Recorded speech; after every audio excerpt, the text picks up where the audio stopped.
Welcome back, guys. This is the Chicago PD, episode 5, Burnside.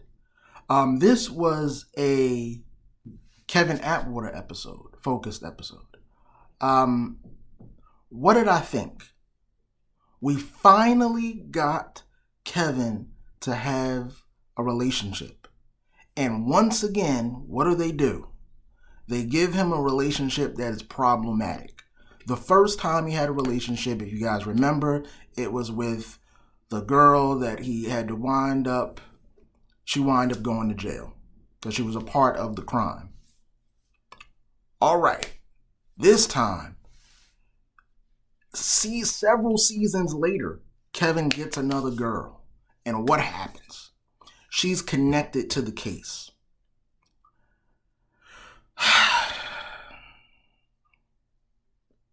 They just can't.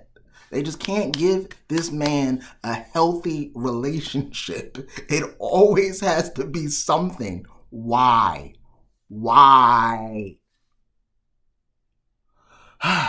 Okay, let's get into it. So he meets her at a bar. They're chilling. Strike up conversation, and you know what happens. Next morning, they have a conversation, just casually talking. She tells him about her job. When she asks about his, of course, he doesn't say nothing. He just said he works for the city. So he's leaving, and what happens?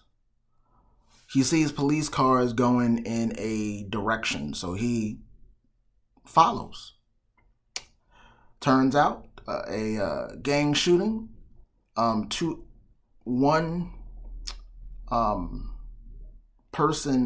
people die, but one is quote unquote an innocent bystander. So now they're connecting the dots, and lo and behold, these kids that are involved in the shooting are directly connected to his new girl. Now, his new girl is an art teacher, or she teaches art, and it's sort of like one of those save the children, the youth, and the community type girl. So now the whole team is involved in this case. So they go to see, Celeste is her name. They go to see Celeste. And, Atwater's he's apprehensive to do it. So he clues Ruzik into what the situation is. So Ruzik has his back. One thing I gotta appreciate is the dynamic between those two. Yes, they may not agree at times, and sometimes it gets heated, but there's a mutual respect and appreciation for each other. So I appreciate seeing that type of friendship. All right. So now the case is proceeding. Things just aren't going right. They call in the girl.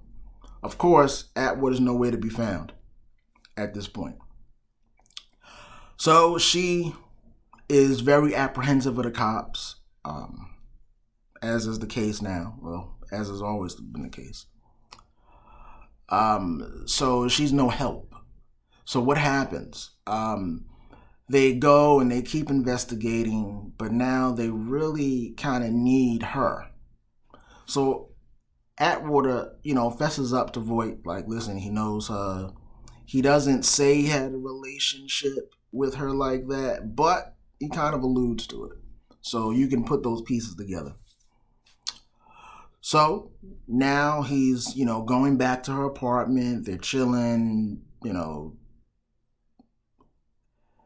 Then what happens is the young gang member that's involved in the shooting, he calls Celeste, and Celeste tries to help him. So now Atwood is like, well, why don't you, let me help you? Now, mind you, Celeste does not know Atwater's job.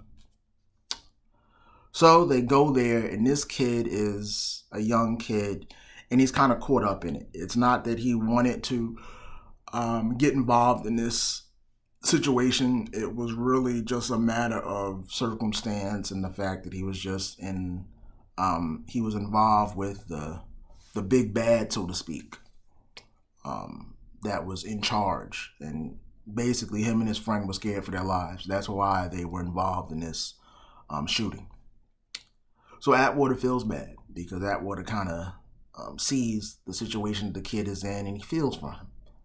And he also recognizes that Celeste is very passionate about helping these young people. So, he sees how passionate she is and how committed she is, and he's inspired by that. He appreciates it because he is too. So it wasn't hard for him to be able to feel for this young guy, for this young kid. So they bring the young kid in to the precinct. When they get to when Atwood and Celeste get to the young kid, of course, Voight and the rest of the team are listening in. It was interesting because as Kevin was getting the kid to talk, all of a sudden he turned off his microphone because the kid did actually know the details of the crime. So in order to basically keep him or shield him from any type of prosecution, Kevin, didn't want anybody else to hear it. So he turned it off. So you can tell Voight's like, but this is Voight. Should he really be doing that as much as he's done? No. So they now all jump in to the location that Celeste and Kevin are in and the young boy. And they arrest all of them because they don't want to blow Kevin's cover. So now they're at the precinct.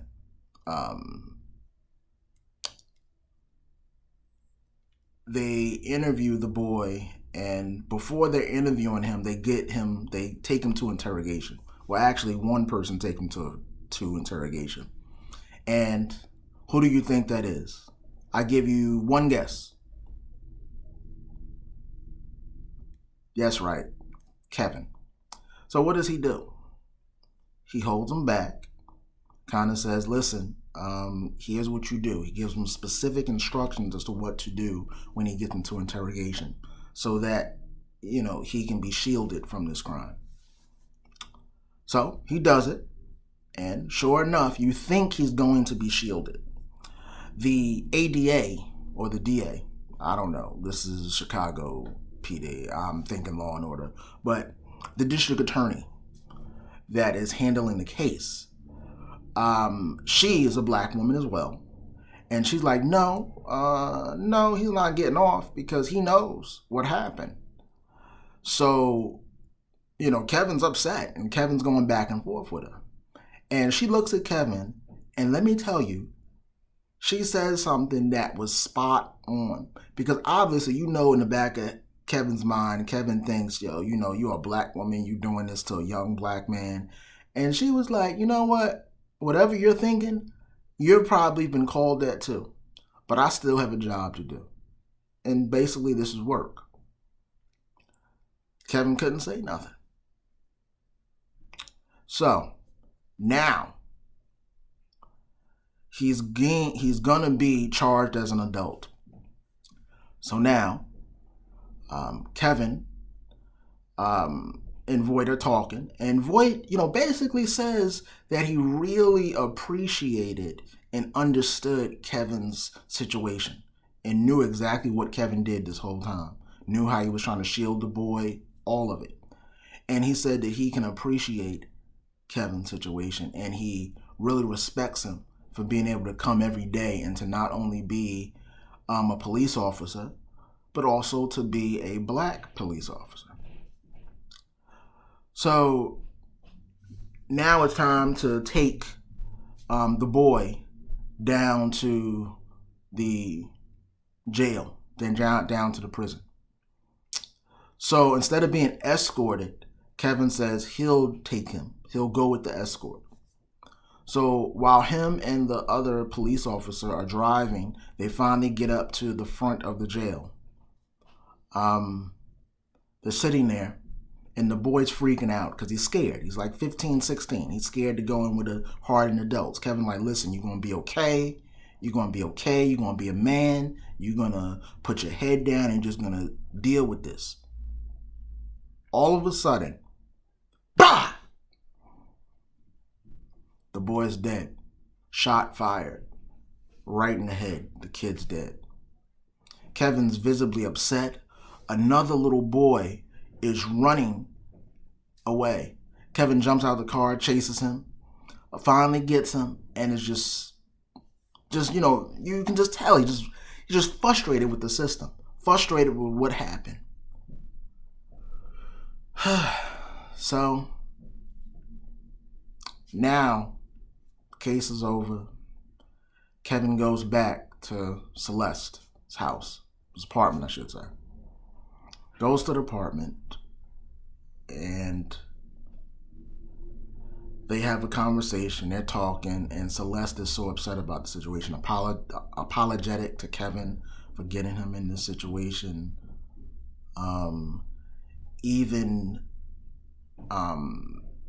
Just upset by the whole situation. But she also says something. She talks about the police that are there and what they did. And she mentions basically that it's their fault. And that it was 2 black officers that was in the car with the boy when he died. So she was very upset about that. She felt like they were sellouts. And how could they live knowing that they pretty much failed this kid and watched this boy die? So Kevin can't tell her, or does not disclose, that he is the one that was in the car, that he is a cop, and that he was that cop that was in the car with her, with the boy when he died. So the look on his face of just anger, frustration, deep regret and sadness. The actor that plays him, Leroy Hawkins, he just did a phenomenal job, because you could see all of that in just his eyes. So, Kevin wanted to say something about the situation. He wanted to kind of really come clean, but he didn't. He did not come clean. She just wanted to find a safe place with him. So she just wanted to have a few drinks. And that's how it ended. Kevin did not say anything. They are going to continue to have a relationship. And that's how the episode ended. My overall impressions, it was an okay episode. This was once again Atwater focused. There's not too many episodes with him that's focused like that. But one of the things that concerns me about this episode, well, not necessarily about this episode, but about episodes that feature him in general, is the fact that they're always have racial undertones to it. It would be nice to have an episode where he's dealing with something and it not have to do necessarily or directly with race. Yes, that it is an issue, and there's no denying that. But to have it so obvious all the time, there needs to be something more with his character. Bring a different type of struggle. And may that be something that he can overcome. Now, this relationship that he's in, he's purposely chosen to withhold information from this girl about himself. What do I think about that? We know it's going to go off the rails sooner or later. It's just a matter of when it does. So I'm curious as to when that'll unfold.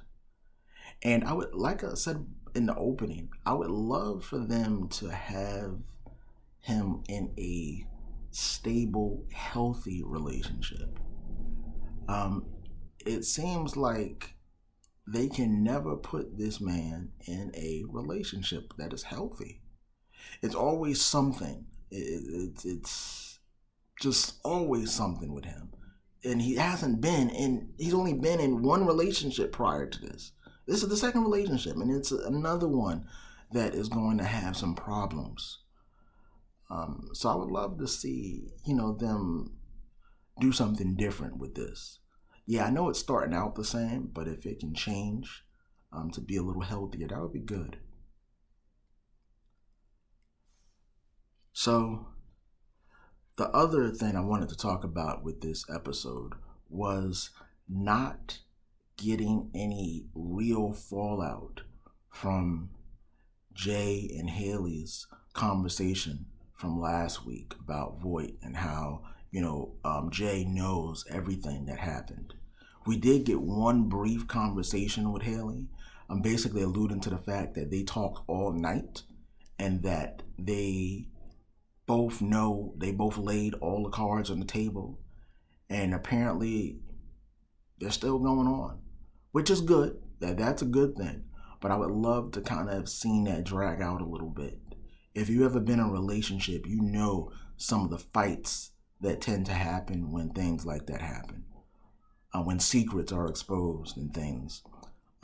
It would have been nice to be able to kind of see that a little bit.